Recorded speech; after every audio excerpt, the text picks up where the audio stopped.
So, bottom line, sorry, gun nuts, you're on the wrong side of our founding fathers. For example, in a tirade against CNN's Piers Morgan, Alex Jones said this. A little factoid. I already said earlier, we're talking about England has a lot lower gun crime rate because you took all the guns. Let me try exactly but you've got hordes of people burning down cities and beating old women's brains out every day. Actually, that's not the quote I was looking for. Alex Jones said, quote, "The Second Amendment isn't there for duck hunting. It's there to protect us from tyrannical government," end quote. And now that's an argument that's often echoed by gun nuts, as if their fully loaded AR-15 with a 100-bullet drum is going to keep them safe from a Predator drone or a cruise missile. If, in fact, that was the true intent of the Second Amendment, protection from the government, then here's a news flash. You guys are woefully outgunned. And the Second Amendment would have allowed you to own a cannon and a warship, so America today would look more like Somalia today, with well-armed warlords running their own little fiefdoms in defiance of the federal government. But luckily, this was never the intent of the Second Amendment. Our founding fathers never imagined a well-armed citizenry to keep the American government itself in check. It was all about protecting the American government itself from both foreign and domestic threats. Poring over the first-hand documents from 1789 that detail the first Congress's debates on arms and militia, what eventually became the Second Amendment, you'll see a constant theme. The Second Amendment was created to protect the American government. The James Madison resolution on the issue clearly stated that the right to bear arms shall not be infringed because a well-regulated militia is the best security of a free country. It was his phrasing at the time. Virginia's support of a right to bear arms is based on that same rationale.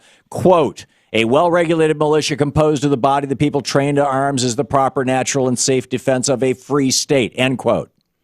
Ultimately, as we know, the agreed-upon Second Amendment reads, "A well-regulated militia being necessary to the security of a free state, the right of the people to keep and bear arms shall not be infringed." That reads like a conditional statement. If we as a fledgling new nation are committed to our own security, then it's best we have a regulated militia.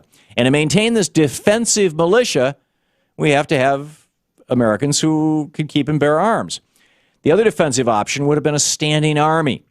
But at the time, our founding fathers believed a militia was the one best defense for the nation, since a standing army was, to quote Jefferson, an engine of oppression. Our founding fathers were scared senseless of standing armies. It was well accepted among the members of Congress during the first gun debates that standing armies in a time of peace are dangerous to liberty. That's a verbatim quote. Those were the exact words used in the state of New York's amendment to the gun debate. Later, in an 1814 letter to Thomas Cooper, Jefferson wrote of standing armies, "The Greeks and Romans had no standing armies, yet they defended themselves. The Greeks by their laws and the Romans by the spirit of their people took care to put into the hands of their rulers no such engine of oppression as a standing army.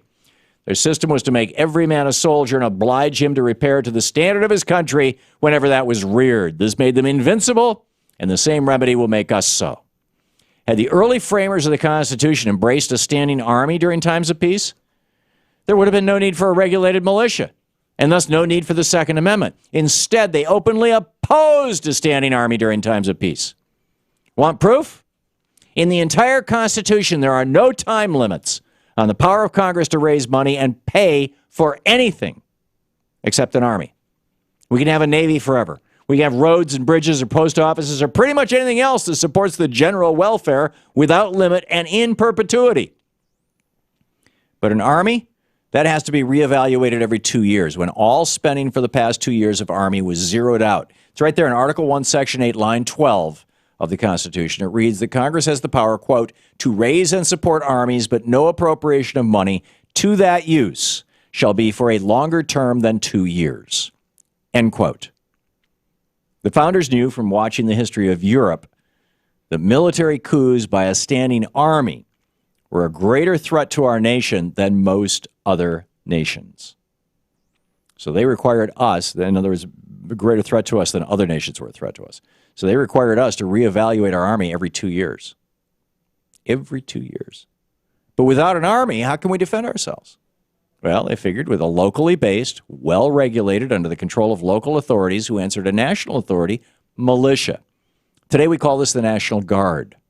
Article 1, Section 8, Line 16 of the Constitution does not put a 2-year limit on the National Guard militia. Instead, it says Congress has the right to, quote, provide for organizing, arming, and disciplining the militia, and for governing such part of them as may be employed in the service of the United States, reserving to the states respectively the appointment of the officers and the authority of training the militia according to the discipline prescribed by Congress, end quote. And make no mistake about it, that militia was to be used to protect we the people, our government, both from foreign armies and from Americans who wanted to overthrow the government of the United States. Again, line 15 says Congress has the power to, quote, to provide for calling forth the militia to execute the laws of the Union, suppress insurrections, and repel invasions, end quote. Nothing in there about taking down the U.S. government.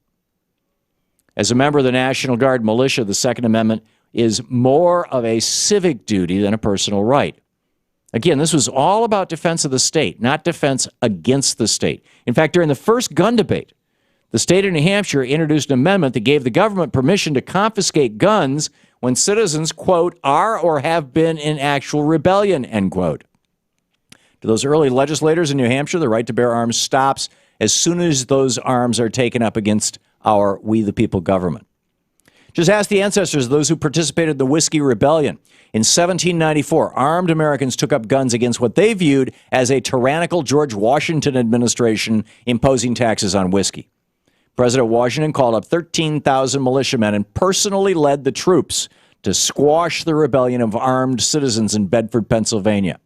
No army, no right to have guns to overthrow the oppressive U.S. government. But more than 200 years later, gun nuts like Alex Jones somehow believe the Second Amendment was created for, not against, those Americans who committed treason and took part in the Whiskey Rebellion. And they're threatening another rebellion should the government ban the sale of assault weapons and high-capacity magazines. As a red-faced Alex Jones yelled at Piers Morgan, Hitler took the guns, Stalin took the guns, Mao took the guns, Fidel Castro took the guns, Hugo Chavez took the guns, and I'm here to tell you 1776 will commence again if you try to take our firearms. Sorry, Alex, it's not even factually accurate. Hitler actually encouraged the ownership of guns.